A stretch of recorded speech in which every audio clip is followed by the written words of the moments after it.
Bom, eu queria passar então para o McDowell para ele fazer a explanação dele. Obrigado. Mas eu estava falando no início, exatamente, para mim é uma honra estar com todos os sindicatos aqui, metrô e também ferroviários, até porque já trabalhei em todas essas empresas, né? Desde o metrô do Rio, metrô de São Paulo, CPTM, Metrorec, o Demetrô, que é o metrô de Belo Horizonte, né? Fortaleza, enfim.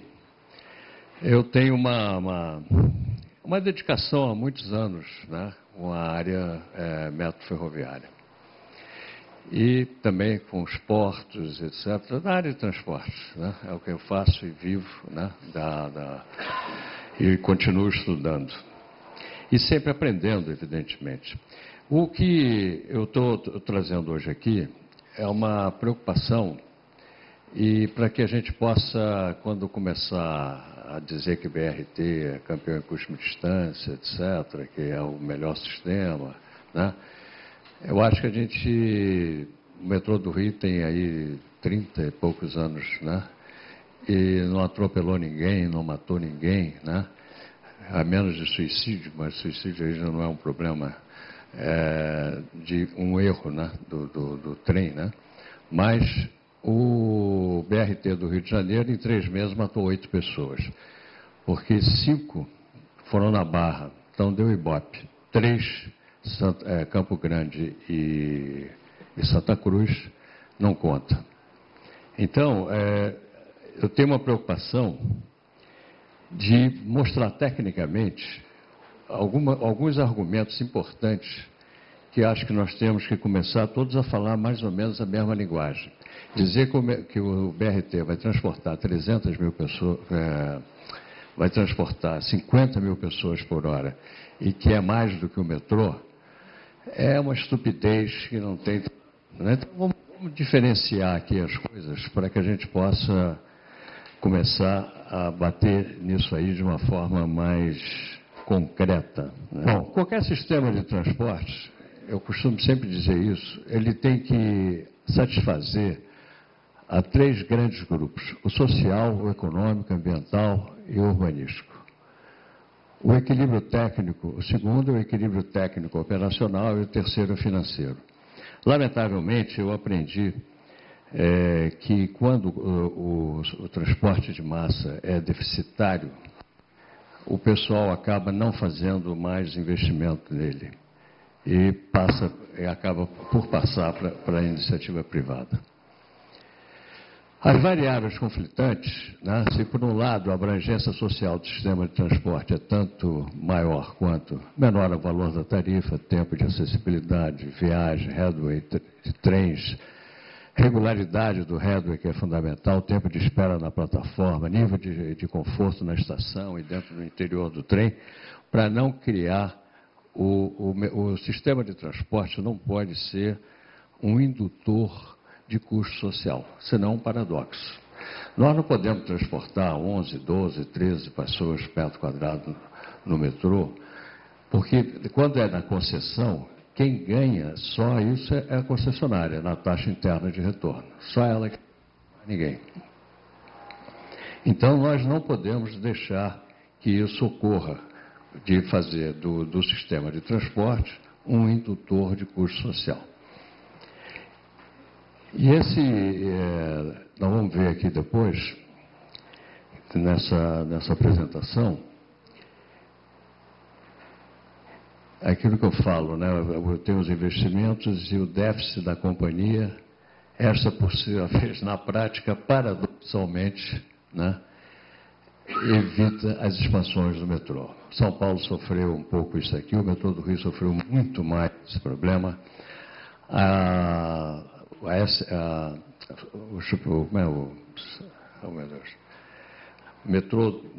ferrovia, o trem subúrbio, né, também sofreu muito, né, com esses problemas. Não se compra mais peças, o metrô foi decapitado, se a gente pode falar dessa forma, né? Enfim, essas coisas todas. O grupo urbanístico, econômico, social, existem coisas que o metrô, você pega, por exemplo, a linha 2 do metrô, em 1 hora você transporta 20% do dia, em 1 hora. Todas as estações do metrô, Pavuna, Irajá, etc., todas concentram 20%.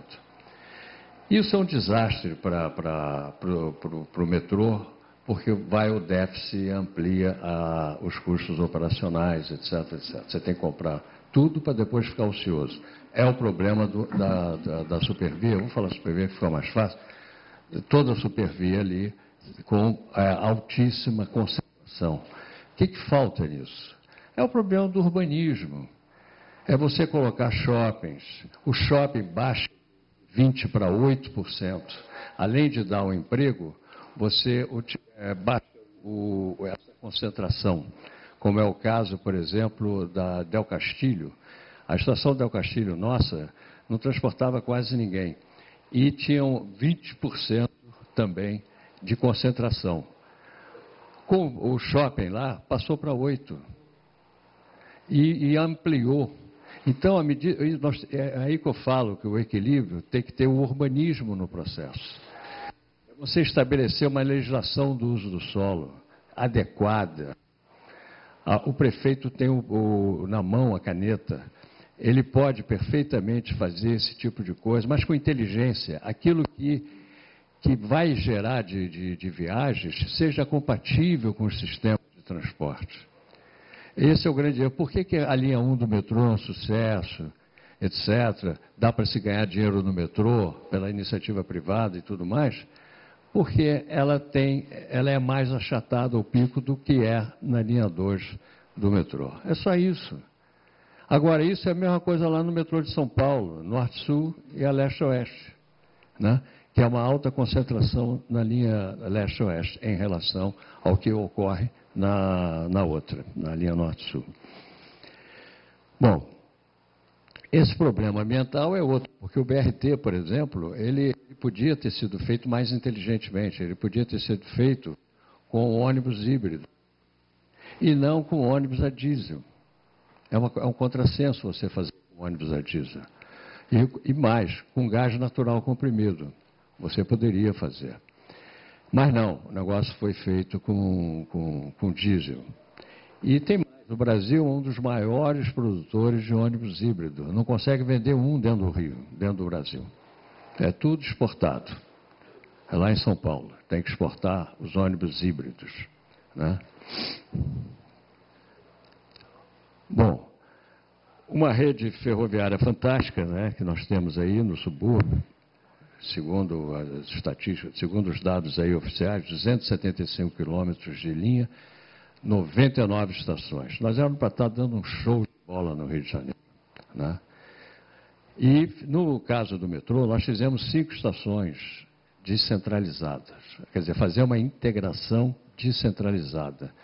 Não é um jogo de palavras, mas é uma coisa lógica. Se eu puser todo mundo na estação central, que vem do subúrbio, o metrô não dá conta do recado. Ele vai ter que ter um intervalo absolutamente mínimo para poder absorver essa quantidade de gente. Então, tem que descentralizar. Nós descentralizamos na Pavuna, descentralizamos falta ali no Maracanã, que até hoje não foi feita, falta terminar São Cristóvão da Supervia para integrar com o metrô. Eu coloquei naquela época, eu usei o viaduto de São Cristóvão para poder, peguei aquelas catracas, né? O pessoal teve que descer para poder construir, né? Aquilo era provisório, está lá até hoje, tem 30 anos. Né? Então, esse é o pouco caso que se tem de transporte no Rio de Janeiro, né? Há muitos anos, não foi nada que ocorreu ontem, né? E depois tem São Cristóvão e, finalmente, a estação Pedro II. Então, é sempre descentralizando a integração. Esse é um ponto fundamental. Nós fizemos o plano B das Olimpíadas, chamado pelo governo federal para fazer pela preocupação que o governo federal estava tendo em relação a posição de transporte do Rio de Janeiro, tá certo? Com os BRTs. E que isso não estava indo bem. Nós somos a pior nota de transporte lá na comissão. E nos chamaram para fazer o trabalho. Então, nós tivemos a oportunidade de centralizar a integração toda do metrô, trens e etc. Estudei o BRT, o HSST, trem de levitação magnética, estudamos o VLT, veículo leve sobre trilho, estudamos o metrô e estudamos o aeromóvel, e foi aí que o aeromóvel apareceu com uma grande surpresa de resultado, tá certo? E a preocupação das pessoas que estão dormindo nas calçadas do Rio de Janeiro era uma das preocupações do governo federal quando fez um levantamento, que aqui no Rio de Janeiro são 38% de exclusão social, em função do valor da tarifa. Com carteira assinada, mas sem transporte, tem que andar quilômetros e quilômetros para poder chegar. Então, eles me passaram a seguinte condição: tinha que pelo menos estancar a exclusão social. E você estancar a exclusão social é salário, é você ter uma tarifa mais adequada. Então, nós fizemos uma tarifa mais adequada. E mais, uma PPP.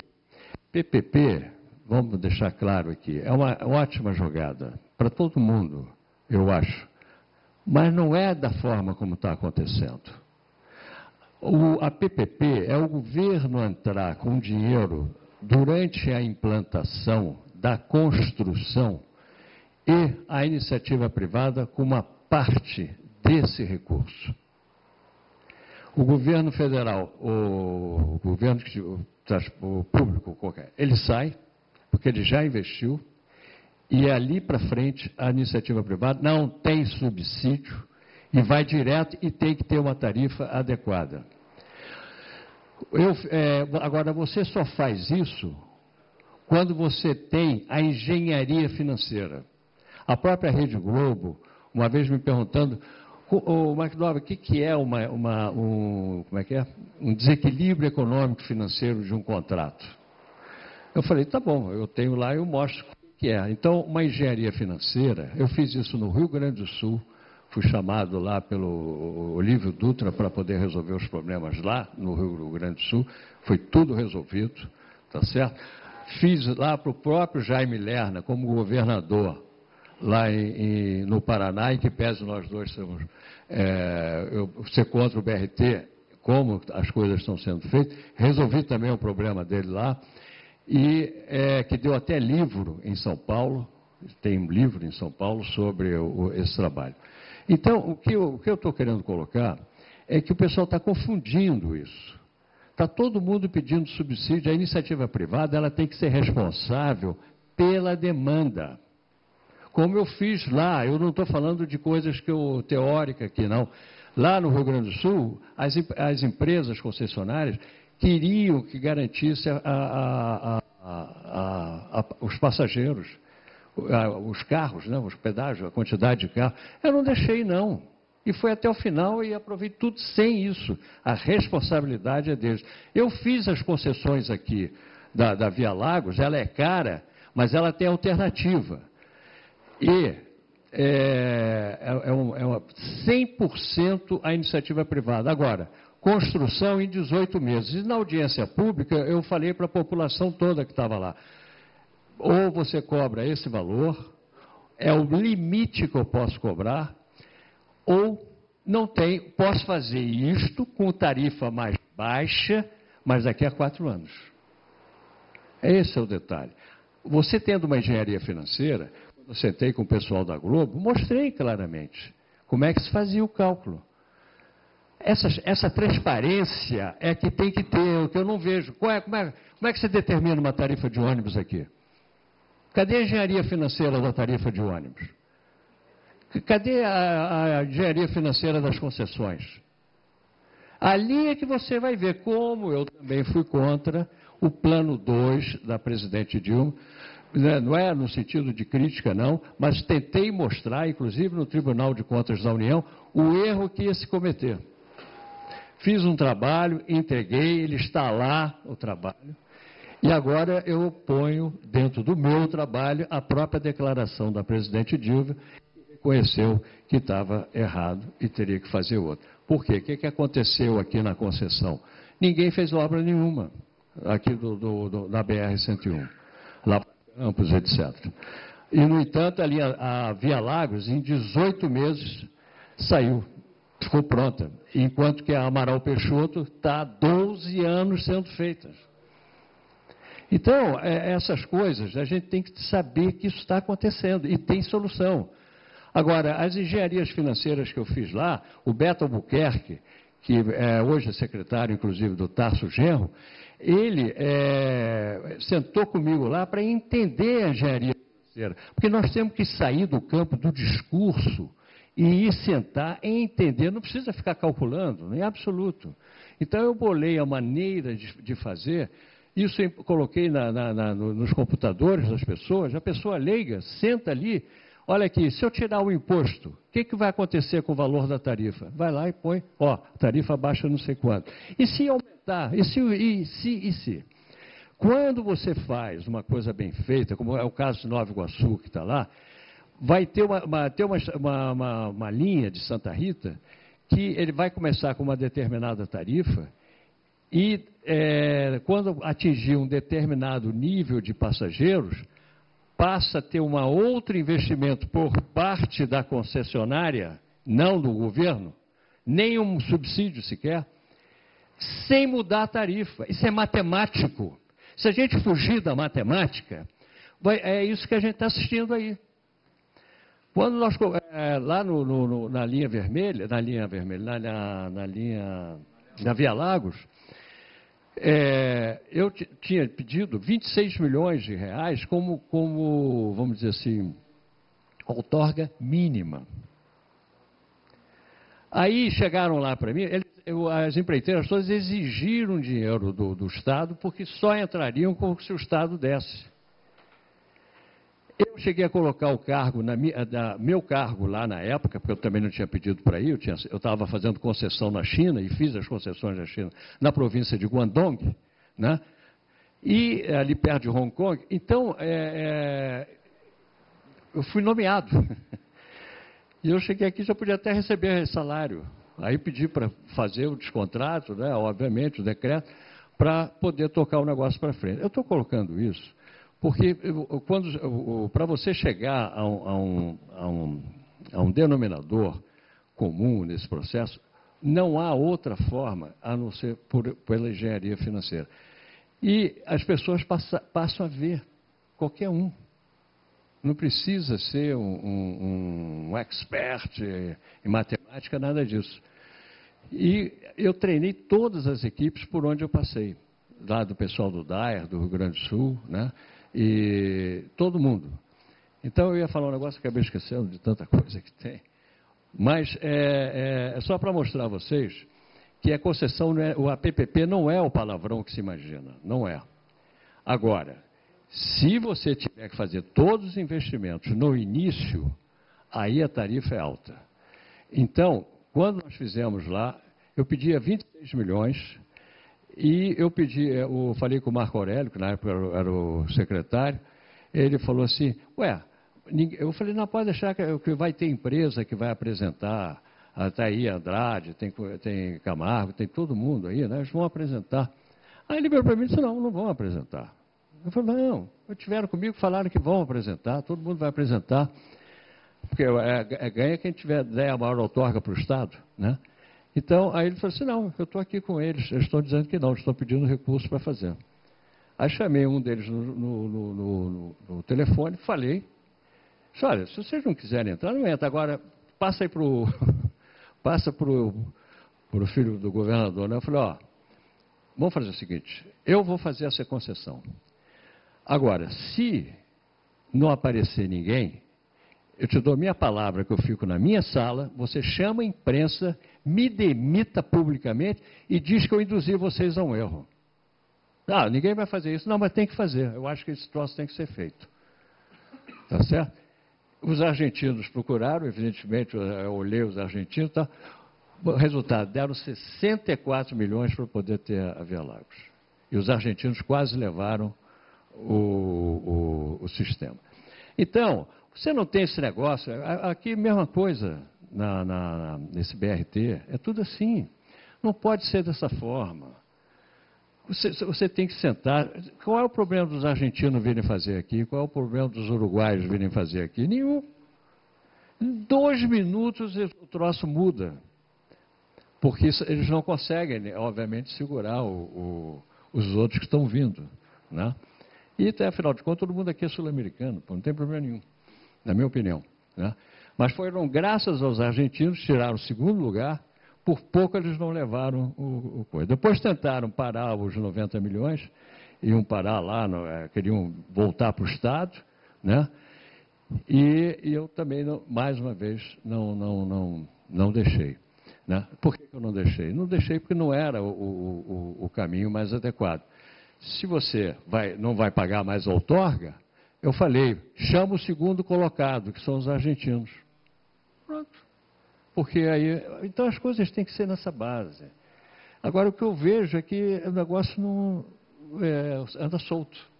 Aí é claro, você vai garantir demanda, vai garantir tudo. Não tem esse desespero, não. Se eu faço uma concorrência e não aparece ninguém, eu tenho direito de fazer a segunda. Não aparece ninguém, eu tenho direito de chamar o terceiro. Eu chamar o terceiro. Posso chamar o argentino, juntamente com brasileiros, etc. É isso que eu estou querendo colocar. Tá?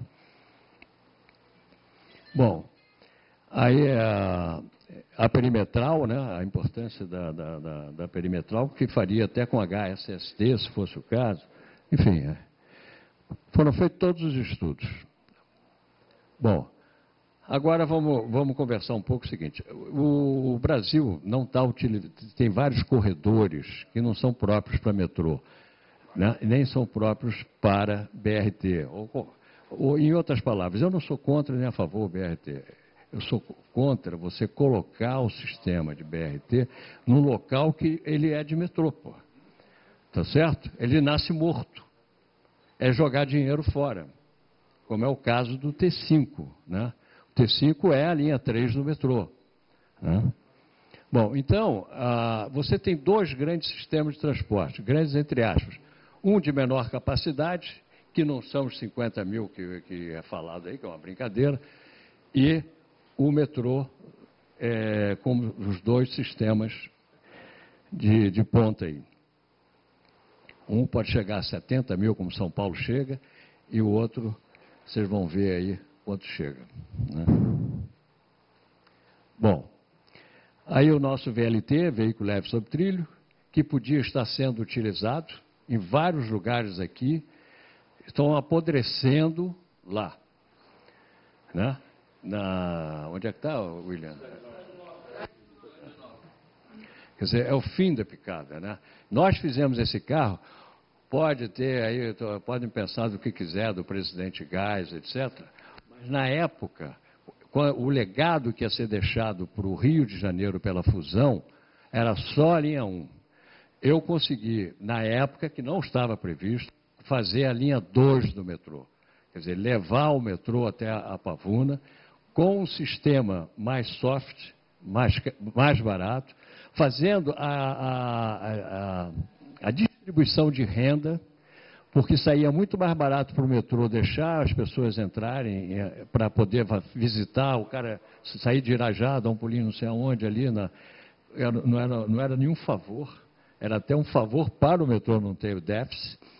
E sim, a Pavuna era fechada, a Del Castilho era fechada, tinha algumas estações. E aquele miolo era exatamente para você fazer a distribuição de renda.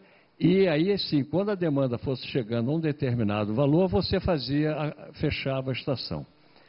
Quer dizer, as coisas todas assim, foi assim mesmo. Fizemos articulado, que na época nem se falava em articulado, fizemos ele em articulado, fizemos ele com um terceiro trilho e fizemos ele com o chifrinho lá em cima. Né? E ele ainda trabalhava como metrô, trabalhava, né, de todas as formas possíveis aqui. Aí hoje, pegam esses bichinhos, põem lá tudo apodrecendo e estão comprando os franceses aí, os novos VLT. Que não dá viagem, né? Tem que ter... Bom, foi só um desabafo. O monorail. Monorail, São Paulo está aqui, e o pessoal de São Paulo me pediu para fazer um estudo sobre o monorail ou o HSST. Eu aproveitei e coloquei o BRT junto, né? E fiz para o metrô de São Paulo. Só que o trecho que me deram lá era Cotia, Sônia, né? Então eu montei os três. Eles tinham pedido só os dois. Eu cheguei à conclusão que o HSST era bem melhor do que o próprio monorail. O monorail, ele tem uma resistência ao rolamento enorme, porque você tem o pneu com concreto. É muito diferente do metrô, que tem aço com aço. A resistência ao rolamento dele chega a ser 10 vezes maior do que o sistema de transporte. E sendo 10 vezes maior, ele consome energia elétrica muito maior do que o próprio metrô. Então, e tem mais, tinha uma capacidade só de 26 mil, ia fazer cócegas, basicamente, lá na linha leste-oeste, quer dizer, não ia ajudar tanto o São Paulo a resolver os problemas. Então, já o HSST, ele pode chegar a 40 mil passageiros por hora, porque ele não tem atrito. Ele forma um campo magnético, né, um colchão, e anda. E finalmente está em Nagoya, há 2 anos já operando como transporte urbano. Então, eu estudei esse negócio, como vocês já devem ter visto a ponte Rio-Niterói, não tem umas baias? Tudo ali está preparado para o HSST, porque é o único sistema que pode andar na ponte sem ter problema. Para fazer isso, eu sentei com o Vila Verde, que é um grande calculista, lamentavelmente morreu agora o ano passado, mas ele me deu a garantia de poder ter, na ponte Rio-Niterói, você pode fazer. Inicialmente eu fiz com 4, né, eu fiz 4 faixas ali, né, que eram 3, mas está esperando o trecho exatamente da linha 3, fazer o trecho Estácio Carioca, Praça 15, mergulha, Araribóia e vai até o Comperge agora, lá em Itaboraí. Bom, e aí o pessoal eu fui procurado pela Bombardier e eles viram que o pessoal não defendia, né, não defendia quando a imprensa mandava brasa no monorail.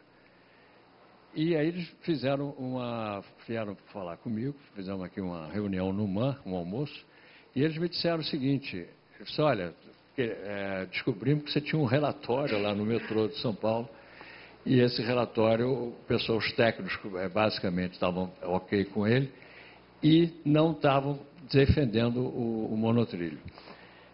E aí, então, nós estamos aqui para te dizer o seguinte, olha a diferença que é. Aqui você não consegue falar com ninguém, né? Se fizer uma crítica, você é persona não grata. Olha a diferença do cara, da Bombardier. Ela falou assim, olha, eu quero te dizer o seguinte, nós vamos fazer para São Paulo o maior monorail do mundo. Estamos terminando o projeto, se eu estiver errado, você fala. Estamos terminando o projeto para poder chegar. É um monorail que vai ter a largura do metrô do Rio, por exemplo, ou o metrô de São Paulo. Porque não é que esse aqui, ele é o asiático e tal, ele é mais mignon. Esse não chega a mais do que 26 mil. Mas esse novo vai a 40 mil passageiros por hora. Bom, está lá o HSST, e esse é o trem. Esse é o aeromóvel, que é brasileiro, ele é ambientalmente correto, ele é movido a ar e ele tem uma aceleração, um desempenho semelhante ao metrô, abaixo, evidente, mas muito superior ao BRT sem discussão.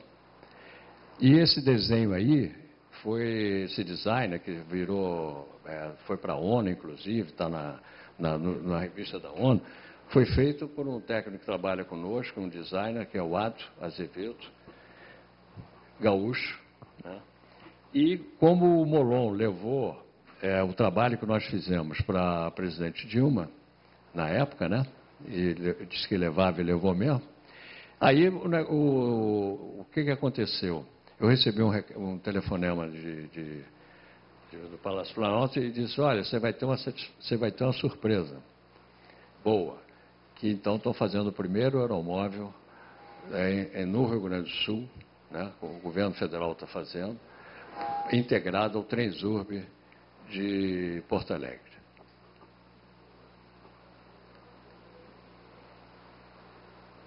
E nós ganhamos no PAC também para Nova Iguaçu, né? O aeromóvel. Bom, eu tenho um relatório alemão, desculpe, eu tenho um relatório, eu até levei susto aqui, eu tenho um relatório alemão, contratado pelo pessoal de Bogotá, para examinar o problema fazer um balanço do BRT lá na Colômbia. Isso vocês estão vendo aí não é aprontar contra o BRT, não. Eles só conseguiram tirar 2% dos automóveis. Quer dizer, eles tiraram 2%. O metrô hoje tem quase 30% de pessoas que têm automóvel, né? Mas eles só tiraram 2%. E você repara que são duas estações, cada uma recebendo um. E, lógico, que tem sair para um lado, sair para o outro, né? Uma passarela para evitar os conflitos, né? Agora, quando você tenta fazer 1 minuto abaixo de 1 minuto, você chega a ter 5. É um problema de teoria das filas. Não adianta, é matemática, física, comanda o espetáculo, não adianta, né? Então, repara a quantidade de gente, né? Eles têm que passar de uma estação para outra, mas ninguém está atravessando a via. É isso que eu estou colocando. Como aqui. A Avenida das Américas são 6 faixas para você atravessar e outras 6 para chegar no outro lado. São 12. Né? Então, é para mostrar a vocês que se eu tivesse uma faixa, na faixa seletiva da Avenida Brasil, que você não para, claro, uma faixa leva 2.000 automóveis. Se eu pegar os 2.000 automóveis, aqueles que têm 7 passageiros, eu vou fazer 14.000 na seção. Mas se esses bichinhos tiverem que ficar parando em cada 500, acabou a brincadeira. Aí é que é o metrô. Então, o que é o BRT? É uma operação tipo metroviária. Mas o metrô pode se dar esse luxo. Tá certo? Porque ele está sob trilhos, ele tem piloto automático, como é o caso do metrô do Rio, que pode chegar a 90 segundos de intervalo. São Paulo está agora baixando mais ainda, né, o intervalo lá. Bom, por que eu apresentei na Eco 92, isso antes dos BRTs, né, é dezembro de 91, né, fazer as passagens subterrâneas, com tubos ármicos lá.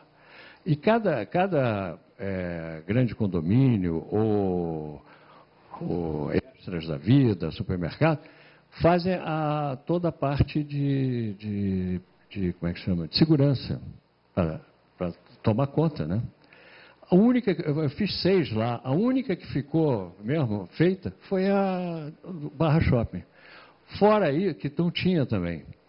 Fora isso, houve uma briga entre o governador Brizola, eles estavam brigando, né, o Brizola e essas brigas políticas, que depois todo mundo se acerta, mas estava o Marcelo, né, então acabaram não fazendo. A Shell queria fazer sozinha as 6, porque em 60 dias você faz um negócio desse, e eles queriam fazer, mas sem governo, porque eles fariam, eles mesmos investiriam e fariam as 6. Mas, você vê, foi até bonitinho, etc. Você poderia ter feito isso, né? A Avenida Brasil, que alguém citou aqui, né? A Avenida Brasil está lá a faixa seletiva. Nós fomos um dos responsáveis na época do metrô, etc. Preparamos tudo para poder fazer essa faixa seletiva na Avenida Brasil, que foi feita na época do Brizola. Hoje ela perdeu a oportunidade. Quer dizer, hoje você está congestionando todo mundo, né? E fica aquela faixa absolutamente tranquila. Esse sistema, só para vocês entenderem como é que funciona a rodovia, porque o trem funciona muito semelhante à rodovia. Só que as pessoas às vezes não se tocam, né? Mas olha aqui. Vocês estão vendo ali, naquele eixo ali, ó, é a velocidade do fluxo. Embaixo é a densidade, veículos por quilômetro. Quanto maior for essa densidade de veículos por quilômetro, você reduz a velocidade. O BRT não é diferente. Ele é rodoviário. Os ônibus, se eu puser na faixa seletiva, ele pode chegar até zero, quando está tudo, evidentemente, congestionado.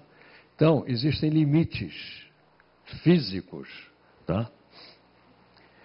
Se eu fizer aquela áreazinha ali, é o volume horário. Porque densidade vezes volume horário, vezes velocidade, é volume horário. É quantos veículos estão passando, quantos veículos estão no BRT. Né? Então, passa por um máximo. Se eu passo a densidade ali embaixo, eu vou ter a capacidade da via lá. Ó. Depois daquele ponto ali, nada mais vai passar igual àquela capacidade. Ele começa a ter um desarranjo total no sistema. Começa a parar no meio. O metrô do Rio hoje para no meio. Né? Toda hora ele passa. Ontem nós andamos no metrô, levamos 2 trancos lá, quase caímos. Né? E o cara falou, tem que aguardar. Porque o piloto automático não deixa, em hipótese nenhuma, se ele se sentir ameaçado, ele para. Não tem erro. Né?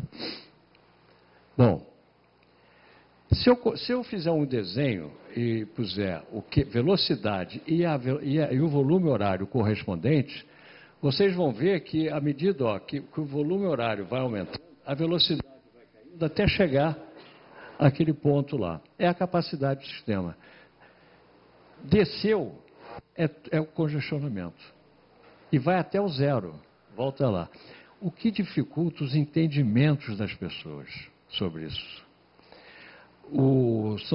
Para cada volume horário, você tem 2 velocidades. Uma que vai bem e a outra que vai mal. Esse é o detalhe. E é como se você tivesse aberto uma torneira na banheira, né? Se você puser uma água caindo direitinho, você não vai ter congestionamento, ou seja, você não vai ter água, não vai encher a banheira. Agora, se vier uma demanda violenta, vai preencher, porque não vai conseguir descer no ralo. As coisas são físicas, é tudo igualzinho, não tem erro esse processo. Tá? Bom,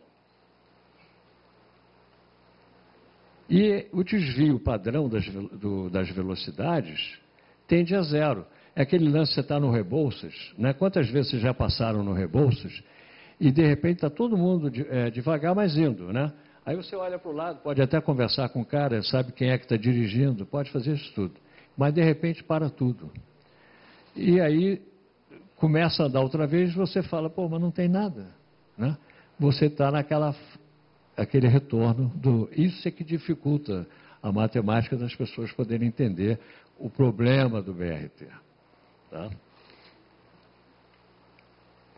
E, olha lá, um volume de 6.045 e um volume de 6.076 tem 2 velocidades, pode olhar. Isso aqui nós fizemos na Lanza, fazendo o levantamento disso. Tá? Então são coisas reais, matemáticas, física. Tá? Não adianta o cara ficar, eu vou transportar 40 mil, não vai transportar nada. Porra, né? E pior que fala na imprensa. E se puser sinal, que eles têm sinal também, olha só a diferença do volume horário embaixo e a velocidade. Esse menorzinho aí é quando você põe sinal de trânsito. Isso é físico. Não adianta ficar o BRT fazendo propaganda de nada. Eu estou mostrando isso aqui para vocês terem noção de começar a bater nisso de frente, pô, mas com um pouco mais de entendimento do que acontece, né? Porque quem está falando não está sabendo também. Aqui as interseções. Isso aqui é Curitiba, que enche a boca, né? Bacana, funcionou bem direitinho. Lá está perfeito, ninguém está dizendo. Agora já estou atrás de metrô, né? Porque não está dando mais conta. Agora, veja só as interseções. Eu não posso ter fila. Eu paro a cidade. Tá? Isso aqui eu fiz para vocês verem. Isso, é só entrar na internet, ver os horários programados dos ônibus em Curitiba, com a prefeitura atual que ela põe, ela disponibiliza tudo, para parar com essa mentira que estão falando sobre o BRT. Olha lá, 14 ônibus por hora.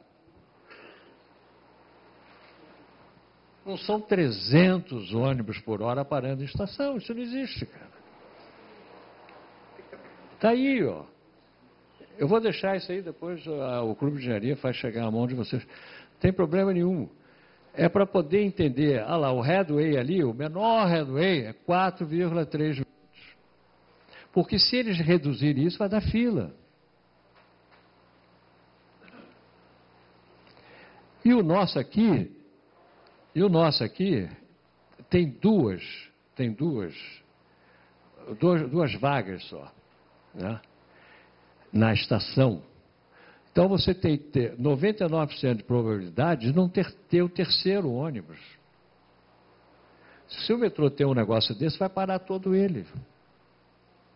Ora, o RT não é diferente, pô. Então você tem que trabalhar com 99% você não ter o terceiro. Porque ele não vai poder parar na estação. Então está aí, ó. Você só pode fazer 3 minutos e 20. Que é o que eles têm hoje. E não foram bobos de reduzir isso para 2 minutos, nem 1 minuto.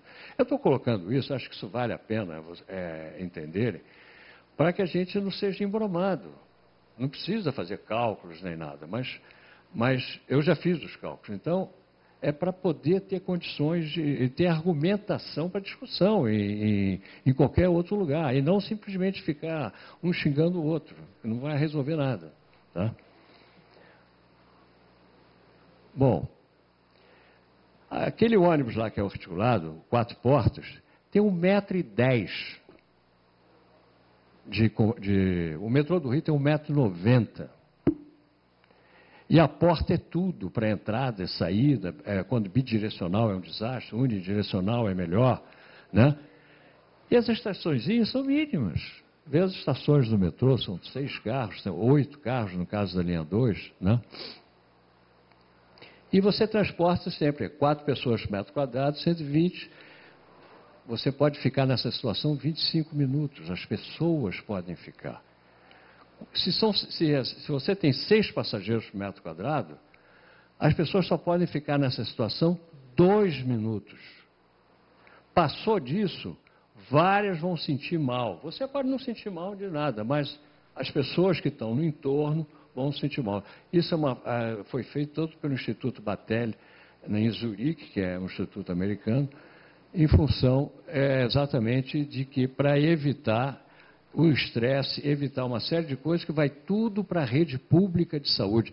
Essa visão sistêmica é que a gente tem que ter para discutir esse problema do BRT. Não adianta dizer, o carioca é mal educado. O governo não tem direito a induzir o acidente. Ele não tem esse direito.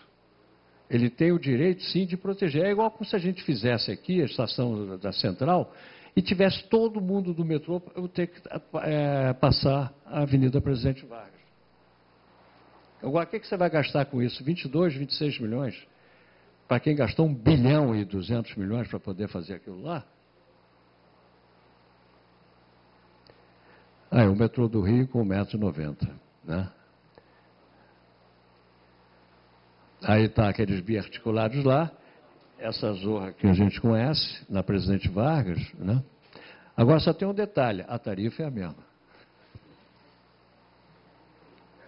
É interessante, não adianta você fazer nada, porque a tarifa é mesmo. Você reduziu o imposto, a tarifa aumentou. Agora, isso aqui também é interessante, se você pegar todo o sistema de ônibus do Rio de Janeiro e utilizar a mesma metodologia usada na Vale do Rio Doce, que ela faz até a propaganda para dizer, né, que ela fez um plantio arbóreo para poder captar o carbono, etc. Pois bem, nós aqui os ônibus teriam que fazer a mesma coisa, né, e teria que ter, cada ônibus, são 2 hectares que tem que ser plantado de plantio arbóreo, 2 hectares. Em 13 anos você tem que começar a tirar os prédios. Esse é o sistema nosso de ônibus no Rio de Janeiro. Querem mexer na Estação Maracanã. A Estação Maracanã é um crime mexer, porque a Estação Maracanã não é a maior estação nossa. Ela é a de maior capacidade e é fisicamente pequena. Porque isso é que é inteligência para solucionar problemas, para não ter que gastar tanto dinheiro. Um trabalho que eu fiz no metrô de São Paulo, uns anos atrás, eu mostrei, no dia que foi feito, nós sentamos, eu venho fazendo isso no IME há muitos anos, fazendo pesquisa, no metrô do Rio de Janeiro, cheguei à conclusão que o fato de você ter piloto automático não significa, não te dá garantia que você tem uma regularidade do headway. O problema está nas manobras, nos terminais de manobra. Então, quando eu fui chamado lá numa reunião, que na linha leste-oeste tinha que baixar 5 segundos, olha só a discussão do metrô de São Paulo, 5 segundos. Nossa, aqui está com 6,5, 7, uma piada, né? Minutos. Lá é 5 segundos, para quê? Para que a estação Corinthians não estava tendo muita gente e eles estavam com medo de ter que fechar a estação Corinthians. Então, tirando os 5 segundos, que é uma coisa pequena, mas era o suficiente de não ter que fechar a estação Corinthians. Eu falei, olha, não, vocês vão ter que fechar a estação Corinthians. Não, mas não vão fechar, rapaz, eu vou baixar 5 segundos. Eu cheguei à conclusão seguinte, à medida que, por isso que eu tenho essas dúvidas desse CB, como é que é o CBTC, porque é físico, né? O problema é, à medida que você vai reduzindo o intervalo entre trens, e você vai piorando, vamos dizer assim, a tua regularidade, né? A regularidade. E há um deslocamento da média daquilo que você programou, há um deslocamento para pior e um desvio padrão maior. Bom, eu fui voto vencido, né? Mas tudo bem. O negócio foi feito, caiu 26%. Foi um caos de São Paulo, saíram correndo. Agora, lá é diferente. Lá o cara diz assim, pô, cadê o McDonald's? Senta aí, cara, me explica esse negócio, por que aconteceu? É diferente. Aqui, né, o cara quer passar batido em outro lugar, pô, né? E aí, daí para frente, São Paulo passou a fazer tudo em desvio padrão, em média, essas coisas todas. É.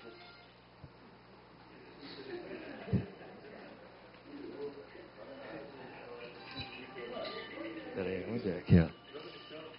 Aqui, nós passamos sem vergonha, pouca gente sabe disso no PAN, né? Isso aí acabou o Maracanã, daquelas festas que tem no Maracanã, o metrô se estrepou, porque com 4 minutos, meu amigo, trem de 6 carros, você não vai tirar nunca ninguém daí, né? E foi um caos, tiveram que fechar a estação, etc., pela quantidade de gente. Acaba o Maracanã, todo mundo sai, né? O metrô estava lá para... E o metrô está feito para isso, mas o pessoal não usa. Então eles acharam, não, tem que fazer agora uma outra estação. Não tem que fazer outra estação, pô. E aí foi o dia 21 de dezembro, quando foi inaugurada a famigerada linha 1 do metrô. Linha 1A do metrô. Por mais que a gente quisesse falar, por mais que o dedo ficasse com calo, que o William ficava lá tentando falar com o governador, isso já vem de longa data, já conversei com o Brizola voltou atrás, conversei com o Garotinho, voltou atrás, né? Mesmo anunciando, mas com ele nós não conseguimos. Então, falei com o Pezão ficou preocupado, mas só preocupado. Então, veio aí essa famigerada linha, que basicamente, vocês estão vendo aqui, o metrô do Rio, a linha 2 do metrô, são trens de 8 carros a cada 100 segundos. É a previsão dela, é o limite da capacidade. A linha 1 do metrô são trens de 6 carros a cada 90 segundos. Pois bem, prometeram 4 minutos, etc. Eu disse que na revista do CREA, quando fiz o famoso artigo técnico, disse que aquilo lá não ia dar certo, que os headways não se comportavam como estavam imaginando, enfim, todo aquele negócio. Mas fizeram, né? Aí os donos que compraram o metrô, aí pediram uma reunião, falaram, rapaz, nós lemos esse teu artigo aqui, você acha que isso tudo vai acontecer? Eu falei, acho.